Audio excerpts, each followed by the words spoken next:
सांगली लक्ष्मी मंदिर ते चिन्मय पार्क 100 फुटी रस्त्यावरती डिवायडर मधील अंतर बंद करून वेग मर्यादा ठरवून प्रशासनानं उपाययोजना कराव्यात. भागातील नागरिकांकडून मागणी.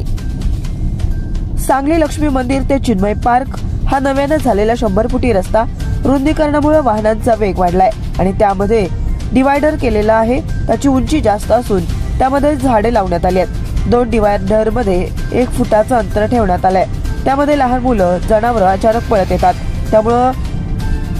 त्यामुळं त्या ठिकाणी दुसऱ्या बाजूने येणारे वाहन दिसत नसल्यानं सातत्याने त्या ठिकाणी दुर्घटना घडत असून प्रामुख्यानं मुख्य जनावरांचा त्या ठिकाणी बळी जातोय.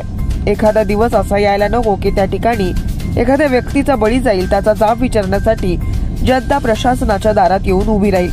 ही वेळ न येऊ देता या ठिकाणी या 2 डिवायडर मधील अंतर बंद करून त्या रस्त्यावरती वेग मर्यादा ठरवून पुढील उपाययोजना कराव्यात, ही या भागातील नागरिकांची प्रमुख मागणी होतीये. तरी आयुक्त साहेबांनी थोडासा वेळ देऊन त्या रस्त्याची पाहणी करावी अशी नागरिकांच्या वतीनं विनंती होतीये.